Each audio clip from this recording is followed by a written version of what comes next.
Hello, everyone. Welcome to the Football Amigos Show. It's your boy Mide. We are back with week 9 reactions. It's again another wonderful week for obvious reasons. United winning, Arsenal winning, Liverpool not winning. Of course, amigos, like and subscribe those in your comments. Before further ado, I'd like to introduce you, of course, to our resident amigos. Amigo Sam, our Liverpool fan. How are you today, sir? Very good. Thankful to be here. That's it. Yes. Nothing. Sam is practicing gratitude. I It's know. Thanksgiving month in America. Thanksgiving month is Thank coming you. up, so you have to What you a have to be distraction. intentional. What a Intentional. distraction for obvious reasons. Wow. It is Thanksgiving is coming, but yeah, I hope there's a lot to be thankful for from a Liverpool's perspective. We'll come back to that. Resident amigo Ayo, our resident Arsenal fan. How are you doing today, sir? I'm doing great, man. It's lonely at the top. It's lonely. Oh, shots fired. Well, Sam, this is how I felt from a United as a United fan last season. So the banter goes around. Amigos, like and subscribe. Of course, let's jump right into it. First game we're going to review would be the game between Arsenal and Crystal Palace. Arsenal winning that game 1-0 with a Beretta Eze's acrobatic goal. That's one of to me that's one of the best goals this weekend. It was a very well taken goal. It was the only goal of the game. Crystal Palace did huff and puff, but again, quality showed from an Arsenal perspective. Not just defensively, they also had chances as well. I felt Crystal Palace defensively did well for them to keep Arsenal at a 1-0 victory, especially the fact that Arsenal was playing at the Emirates at their home. It was a very good game. It wasn't as end to end as I thought it would be. Both teams tried to contain each other. I think they were showing each other a lot of respect, but and rightfully so because both teams are one of the most informed teams in the Premier League this season.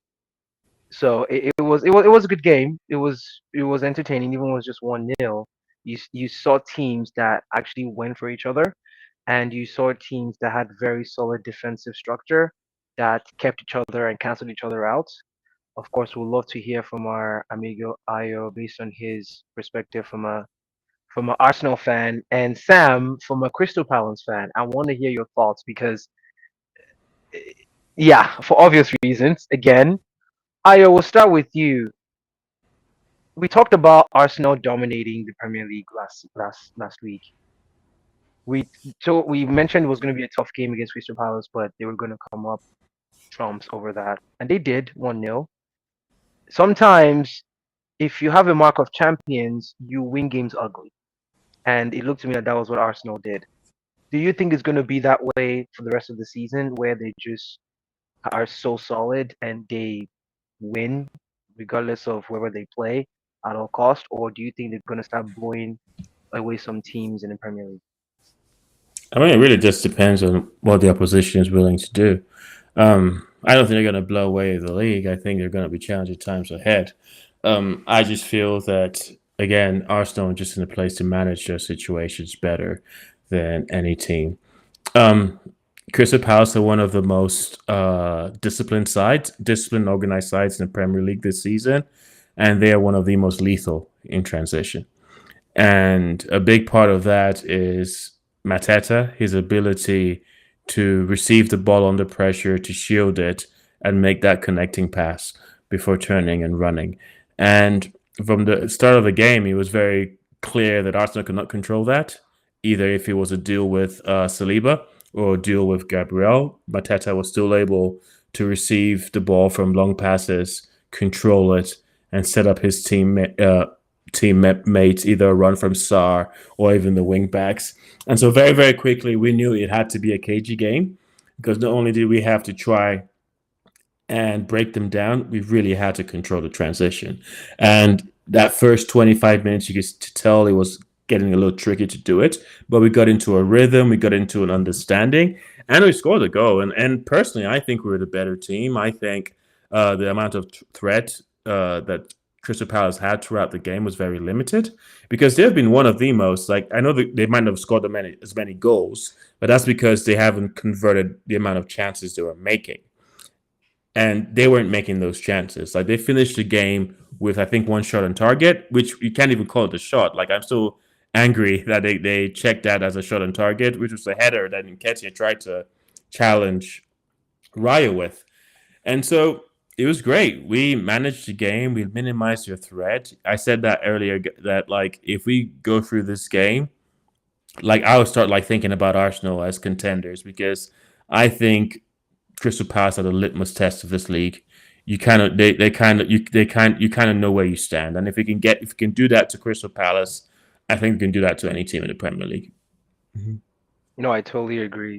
Sam, Mhm. this is a Crystal Palace team that they've just gone from strength to strength for the past 3 seasons now with Oliver Glasner at the helm. Do you foresee this team continuing the success that they've had throughout the season, or do you think they're going to drop at some point? I don't see them dropping. If they drop, it's probably it's just probably going to be minimal. Um, they've played really well together in the last 2 seasons, despite Olise being taken out. Excuse me, I thought I turned off this phone. Um, Amigo fans are calling in. We have a call. We to a call-in show. Maybe that's what we do in the future. yeah, let's see. Let's definitely. Sam is hoping Liverpool's form was just a dream. He's waking up. That's funny. That's funny. Shots. Wow. So much shots fired already. We just Uh, started the show. Wow. I'm taking all the shots. I'll gladly take them because I know I gave a lot of them. Uh, Yeah. Yeah, you did. rightfully so, though. Rightfully so. I think Crystal Palace, they, despite one or two players out of rank, impressing of Ulisse and also of AZ as well. Despite all of that, the coaches managed to um, adjust, maneuver, and they play the same quote unquote formation as Man United, but they keep changing. We've said that several times in the show. Going back to the game against Arsenal, um, they knew it wasn't gonna be easy.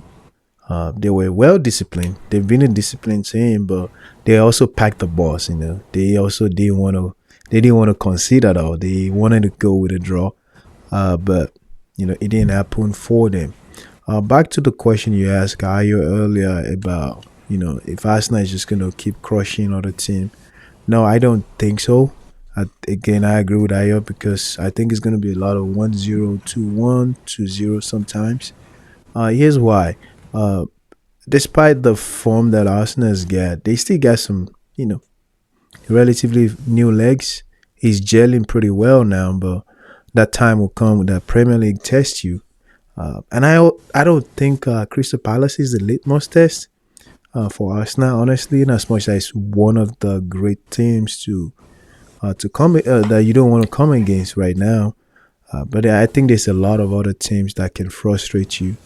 But with the form that Arsenal's get and how they manage the game, I don't see them not winning the Premier League this season. Mm.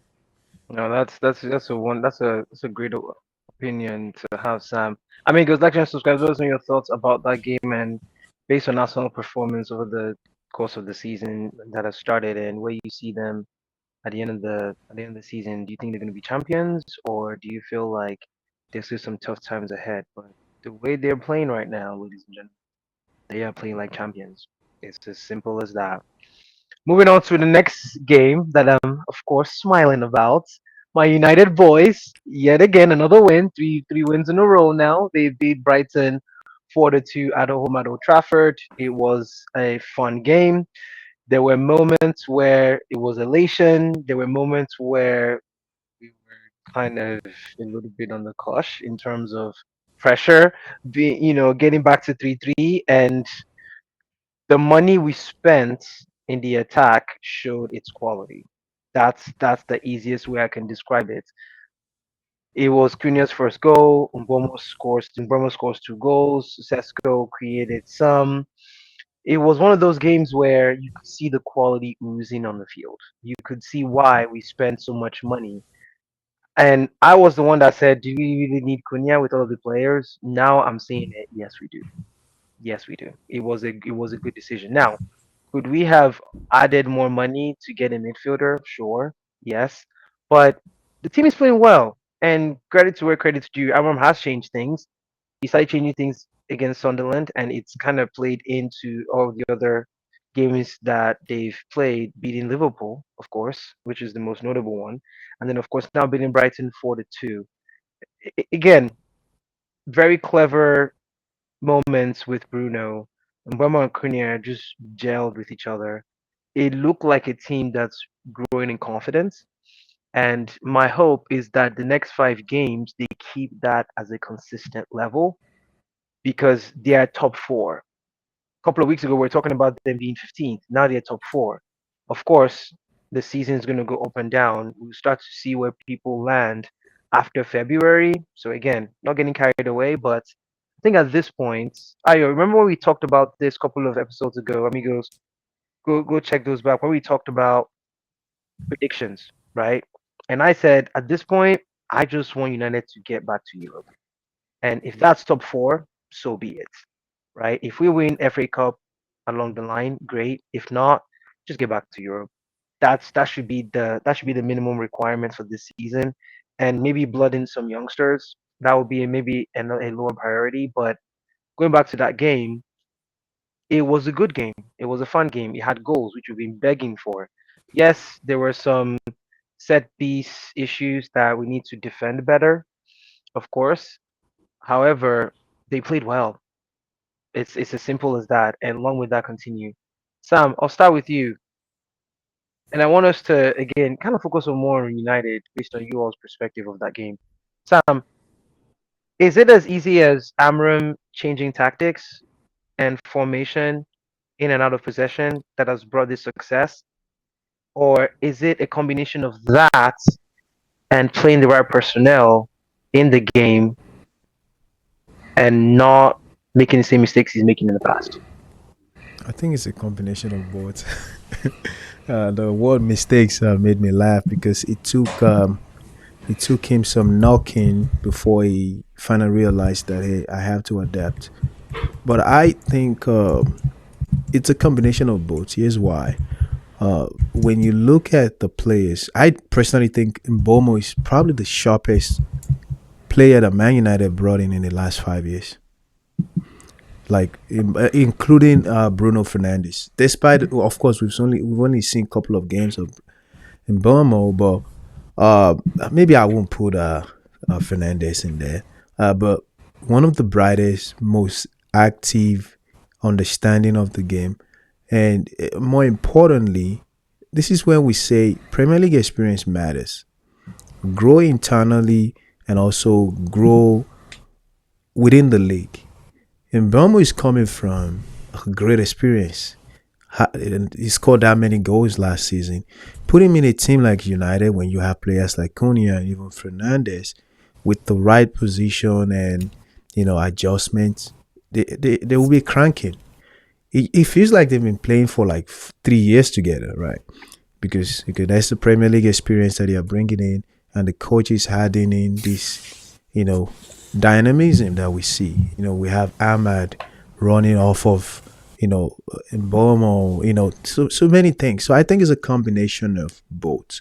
I can't tell you which is more important, but I want to say the coach, the formation is important, man, honestly. Because you can have all these players, you can even have Messi on the field.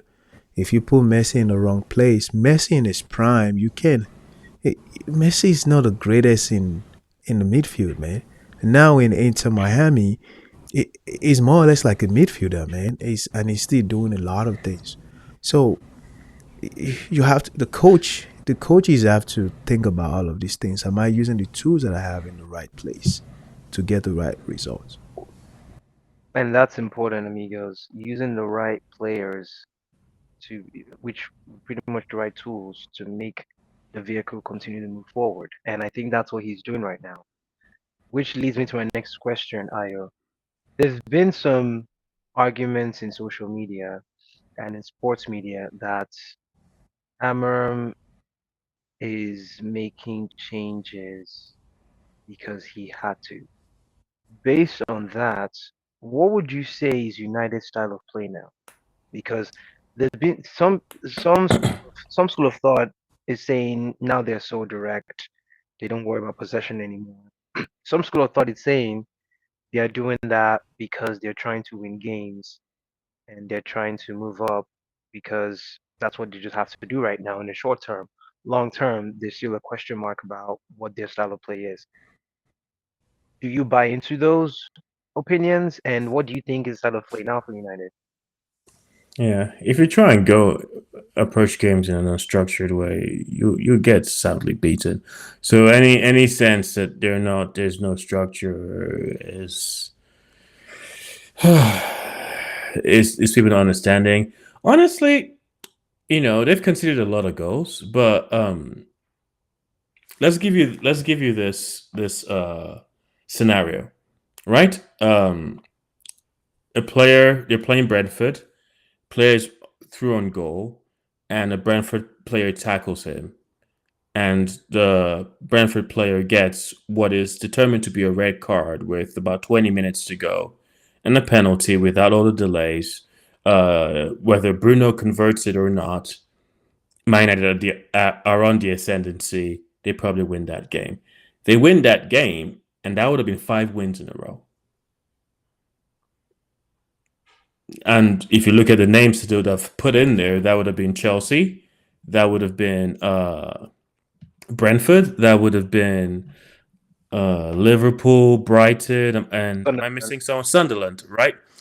And four of those 5 teams, actually all five of those are very, very respectable teams to be that competitive and be in the ascendancy and have long periods be the better team on the field, then something is working. It's just not been coming together in strong results. So there is some evidence that the players just understand what he's doing better. They have more freedom because they are more comfortable in the structure. Because that's always what happens. You give them freedom once they're comfortable in the structure. If they don't know how to come back into shape when they're out of position where they need to be at any given time, then they play with handbrakes on. By the time they understand the process a little bit better, now they get to show artistic flourishes. I will say though, Buemo, Yes. um, you Yes. moved him central. Yeah, I did see that when I think was that when they removed Sesko Sesko? had to bounce. Yeah, Yeah, yeah, and Diallo kept the width yeah. and pushing him more, and then put in Buemo and giving him the freedom. Because you have to spot some players that are worthy of that risk, Hmm. and because they show up when you give them that freedom, and he has been It, well and worth it's interesting you say well worth it. because Yeah. that Hmm. fourth goal is exactly what you're talking about, where Hmm. Heaven intercepted a pass, played it immediately to Bruno. I don't know if there was a communication between him and Mbeumo, but Bruno left it. Hmm. It was a dummy move, and Mbeumo latched onto it and scores with his left foot. I mean, the intelligence, the movement of the ball. I literally saw that, and I taught my boys this today. That's what we did today, and the boys loved it. That intelligence and that timing of the ball, it opens up teams. Yeah, it's he's a great player. He will run the same way in the first minutes as he will in the 95th minute. His engine knows no bounds. Like it's yeah, I wish we got him, but I don't think we're ready to pay that kind of money. But yeah, his fitness and his ability to move, his dynamism is something that I don't think you would get with Sesko. Um, and so it's kind of important that he stays fit. And another person that needs to really, really stay fit, as much as you don't want to hear it, is Mount as well. True. Yes. Because his intelligence off the ball, on the ball, yes, but his intelligence off the ball and how he preserves the shape of a squad at any given moment is also something that you guys have missed. Because as you can see, the uptick in form correlated with his return because the structure was harder to break. Yeah. No, Mhm. absolutely. Absolutely. Absolutely. I mean, it's a So United team question, that. Mide, Go ahead. Go ahead, Sam. is United back? I won't get carried away. I always expecting me to say yes. Not yet. I think I need to see more consistency with how they're playing for me to be able to say that. They have to be more Yeah. consistent. Fair enough. 14 goals conceded will catch up, unfortunately. Yeah, it might. I hope it doesn't go against us because that's not easy to Yeah. overcome. You have to score so many goals in your game to overcome that from a goal difference standpoint. But again, good win. I can't fault them. I will praise them when they do well. I will give them constructive criticism when they don't. It's as simple as that. But Glory Man United, we move on. In terms of moving on, we're definitely not walking alone, although some teams are. Moving on to the game, Liverpool playing against Brentford. Liverpool played away to Brentford. And we did talk about this, amigo. We did say Brentford was going to score against Liverpool. We said Brentford was going to give Liverpool a headache. I didn't think Liverpool was going to lose this game. I did not think they were going to lose this game. I actually thought they were going to win this game, but credit to Brentford. They wanted it more. It took what 85 minutes for Salah to wake up. It was a good goal. Salah's goal was a good goal. I hope that ignites him now moving forward. You could tell the frustration in his face when he scored that goal. It reminded me of remember Rooney's goal in the early 2000s against Newcastle I where know he exactly what had you're a saying. he had an Yeah. issue with the ref. So one call wasn't given to him. He was upset. He got the ball from Alan Smith and absolutely Smash it. I smashed know the that ball goal. Yeah. into the net to win the game for against Newcastle 2-0. I saw that game real life and I was jumping on the couch because we were all frustrated for him. It was a call that he wasn't given and he was just so upset. But again, that's how you channel that frustration. You channel it into the game and you make a difference. That's the level of a world class player to me in my book of how to handle that situation.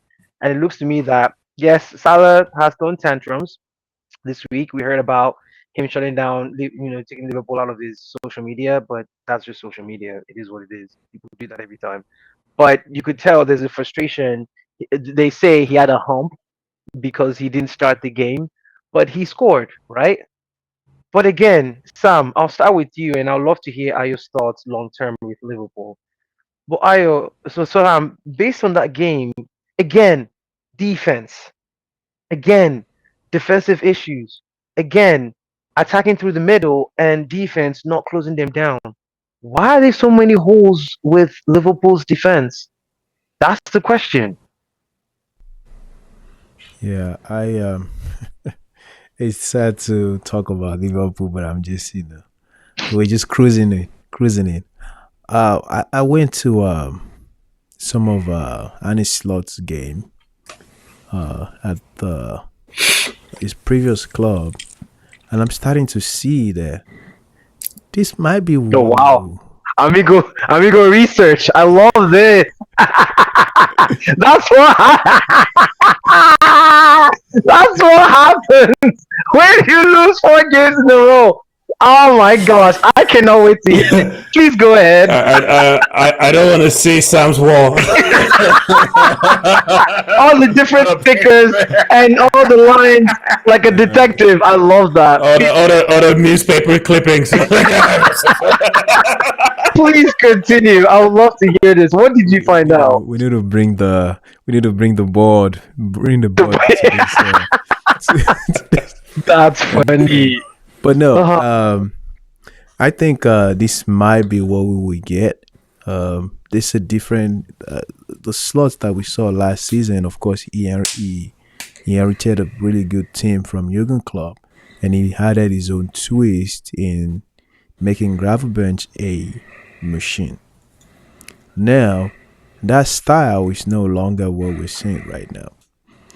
For a second, I made an excuse of, okay, the boys are just, the reality is just getting done on them, which is, okay, you lost one of your, friendliest player, smart player, whatnot, and new players are still gelling in. I don't know if that's the case anymore.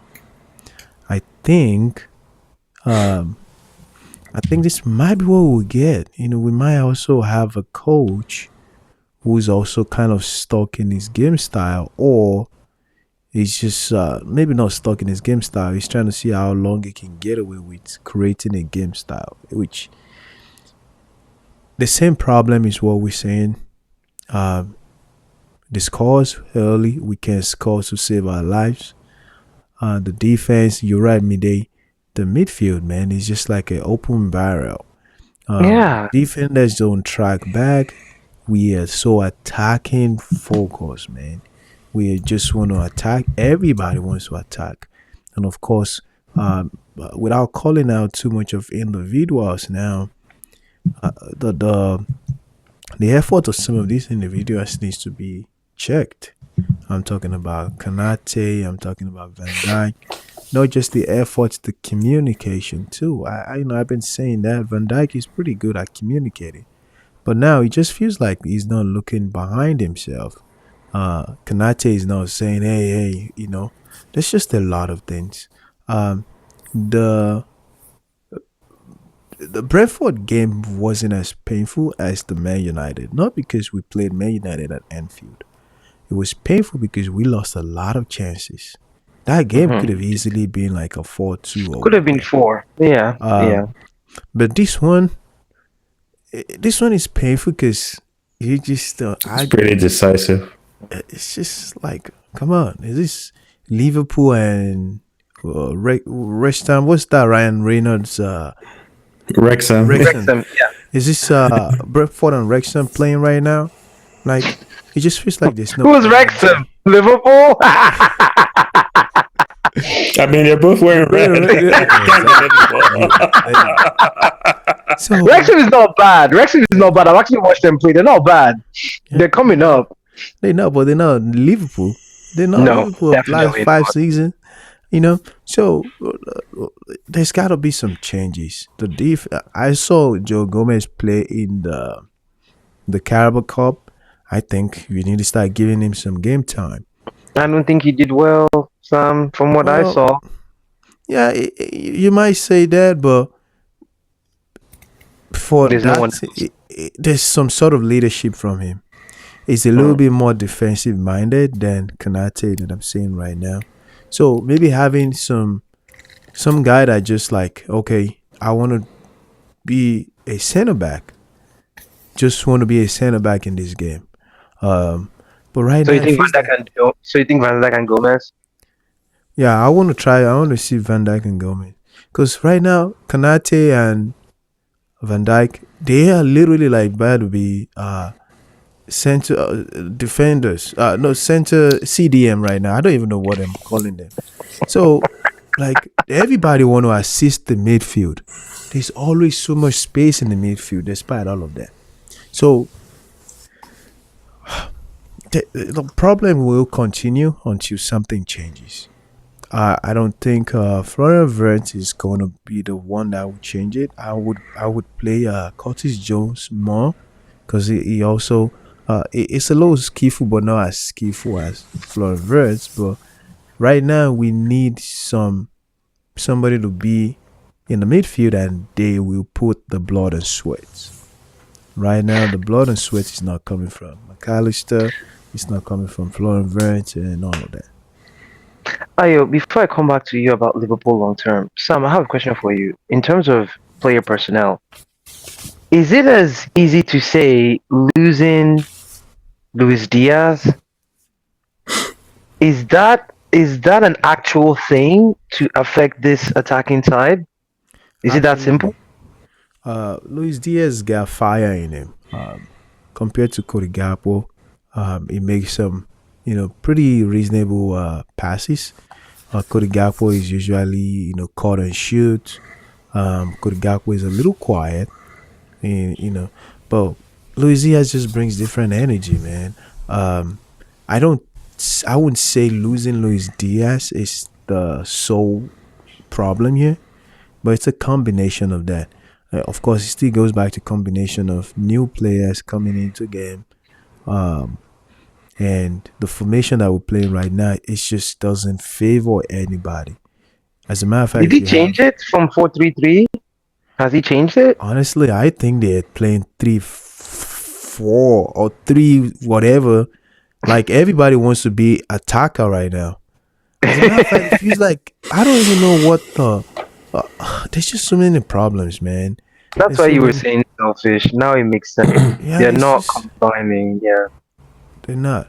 I think they're trying to cover up the open space in the midfield, and in the course of doing that, you get caught with counter long passes and all kind of stuff. Kirkus is a little too high speed, too much energy goes in to the front, overcommit himself, and just can't track back. When he's back there, he's not paying he's not paying attention. So there's a lot of things that could be done. I'm not giving up on Liverpool. I was gonna wear my red shirts today, but I couldn't find it for the love of soccer. But I'm not giving up. I mean, I think something is gonna change, but for that to happen, we need to have some serious conversation. We really need to have some serious conversation. Right now, your goal is to defend, defend, defend. There's nothing like everybody trying to go in there and give Mo Salah some passes or help Cody Gakpo out. No, everybody's got to put in the work towards defending. The set pieces are annoying, man. They just get us every time these days. They score us, we can't get back into games. We look tired, we look deflated. Um, yeah, it's gonna change. It's gonna change. Yeah. Interesting. Ayo, long term with Liverpool, is this something that can be changed for the better, or is there truly a fundamental issue with Slot's tactics? Because majority of these players played for a club and played for him when they won the league last season. Is it as simple as just a mentality shift, or has he changed something fundamental that is breaking down how they play and execute coaching points and instructions? Yeah, I mean they've lost cohesiveness in offense, and they've lost their robustness in defense. Um, their squad in defense is thin bare. Gravenberch is out for the entire season. Looks like it. Mm. And a big part of that Brentford game was watching Liverpool try so many things within the game to replace the absence of Gravenberch. At some point, he was sub aside, I was anchoring.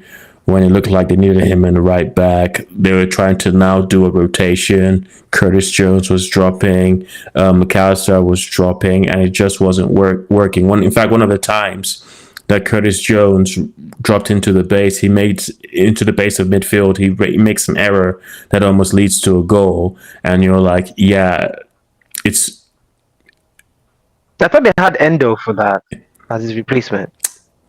the dynamism is not there physically, so that's why he hasn't been playing, and that's why Gravenberch has been key. And so for me, it's just the absence of robustness in their recruitment. Like again, they bought too few players at too high a price, and that's how they feel. And then just tactically, offensively, the more I thought about Liverpool, because I watched that game and I was actually surprised how deserved Brighton Brentford's win was. Mm. That was really what blew my mind. And I don't think this squad can carry both Wirtz and Salah. Mm. And I think moving forward, they should actually just rotate them. And I know Wirtz has a left bias, but I think he is skilled enough to be able to play from the right. And I think and why I want to do that is what Sam touched on, which is the intensity in the midfield. Mm-hmm. Is that I don't think Wirtz is there yet to do those heavy contests, those heavy runs, the covering of space, Mm-hmm. keeping shape. He's more of a creative number 10 player. And if you can't have two players that are doing that Yeah. at the same time. Like Liverpool's always been about that engine in the midfield, Szoboszlai, Gravenberch, and McAllister. And two of those are just tremendous runners. And McAllister on his day can be. And so they kind of have to keep something similar in the center three and then just allow Wirtz to apply himself in higher positions in the attacking third. So like, because he drops so deep as well, because of that rotating thing. So you're not even getting the best out of Wirtz, and then just have him swap. Like either have Salah play 60 minutes, have Wirtz play 30, or do the opposite, and then figure out a midfield three that doesn't involve Wirtz, and see if you can get some stability. However, even that approach only works if Gravenberch is there, and now that he's gone, yikes! Yeah. Yeah. It's very disturbing. I think it's a Man City Rodri thing all over again now. Yeah, but he's possibly going to be playing in the next 2 games. But That's not what I read. yeah, there's a Is it chance true? he's Yeah. back in on Aston Villa's game. But give or take, you want to let him slowly come in. So I'm thinking 2-3 games from now we'll see him. Yeah. But Sam, can a solution be as easy as transfer window in January? definitely from the defensive side, I think there should be some transfer coming into there. We're good with attack right now. We just need to put some fire in their butt so they can start cranking. We definitely need a defense. There's a lot of tweaking that could be done in there. I think the right side, the wingman, the wing setup right now is not. It's not sparkling. It's not anywhere close to fire and giving us some energy. And also, I know Allison is probably gonna be coming back soon. We also need some confidence with goalkeeping as well. Allison gave us so much confidence. He covered us a lot that we weren't exposed. If Allison had been here, we probably would not see this mess that much. Because some games could have just been okay. It was 0-0 until 89, and somehow Liverpool find a way to win. Maybe due to the referee giving us 10 minutes compared to everyone getting 1 minute. You know what people say, whatever it is. But all this one goal little thing that Allison would have done better. And I'm not saying the Shirley is no great, but Allison just has a better vision when it comes to where these balls are going through. So it covered a lot for Van Dijk as well, precisely.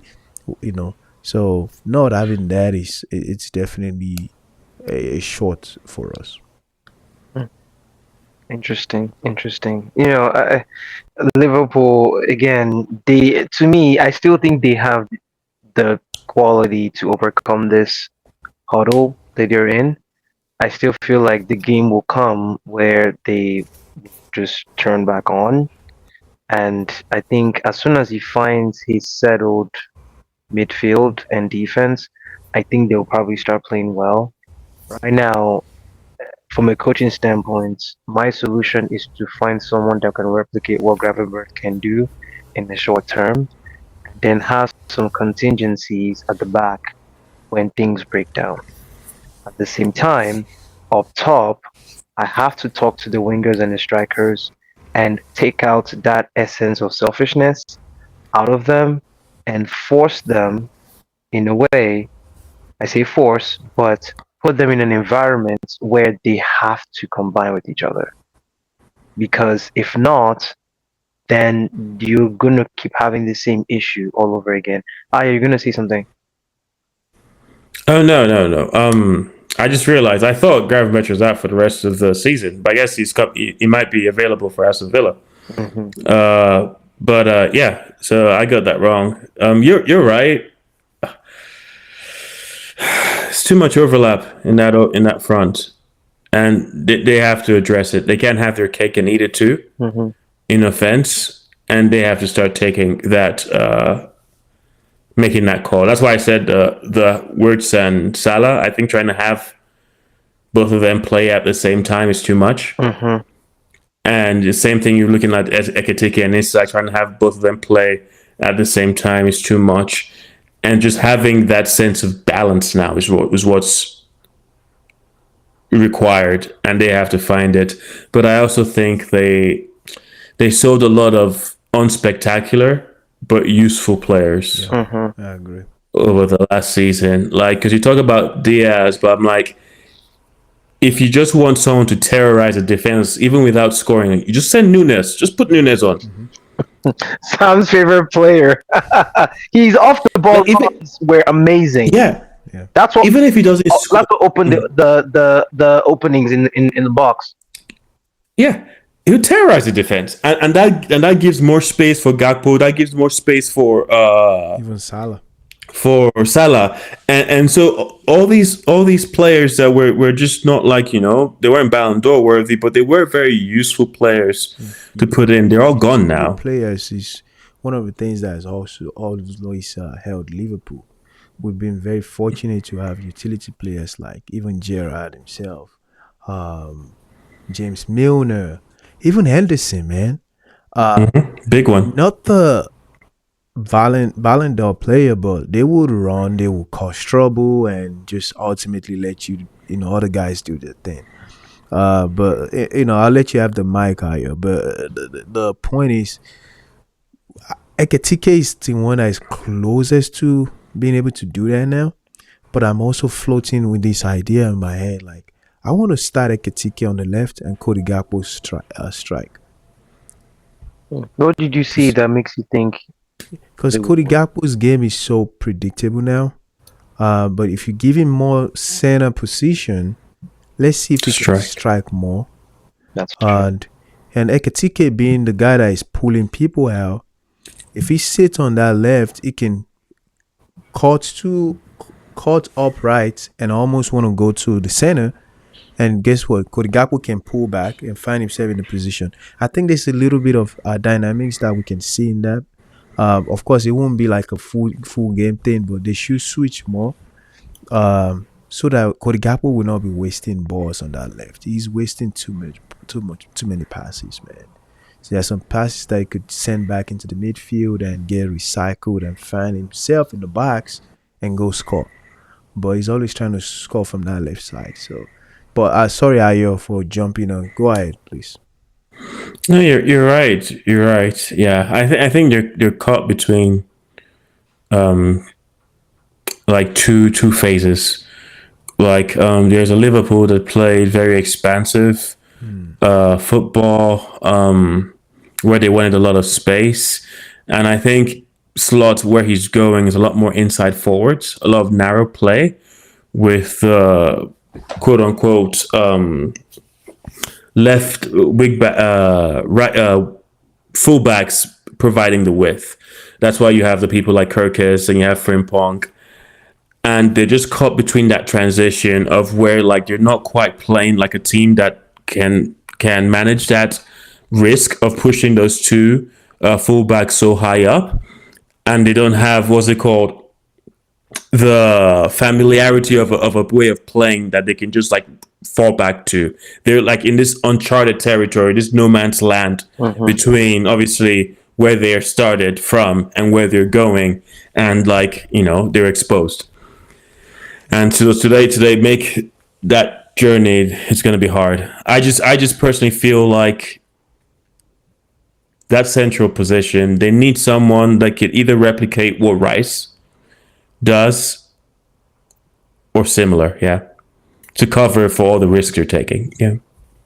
I totally agree. I totally agree. Amigos, like, share, and subscribe. Let us know your thoughts about the Liverpool game as well, and what solutions would you tell Anna Slot to implement to save their season? Because this cannot keep going.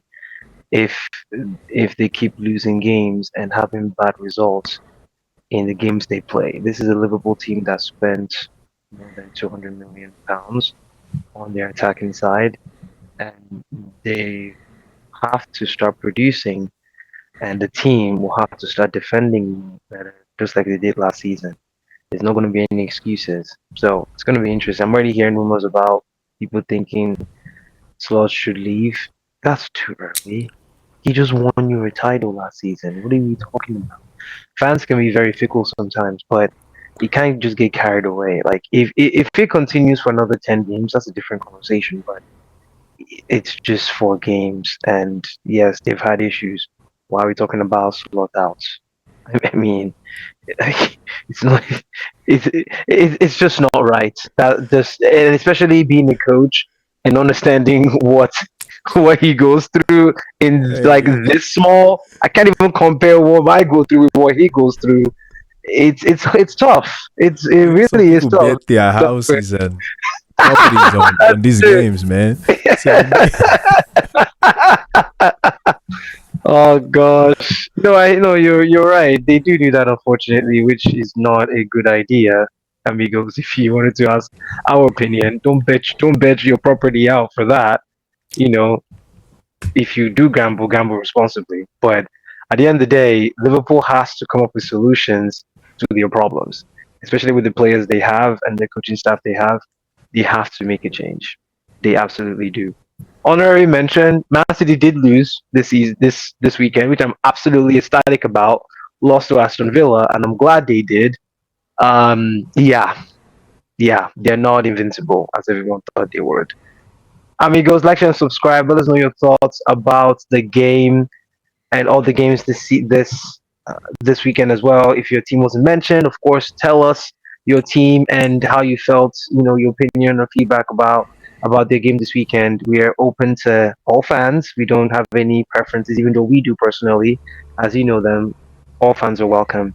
Um, Thank you so much for your time.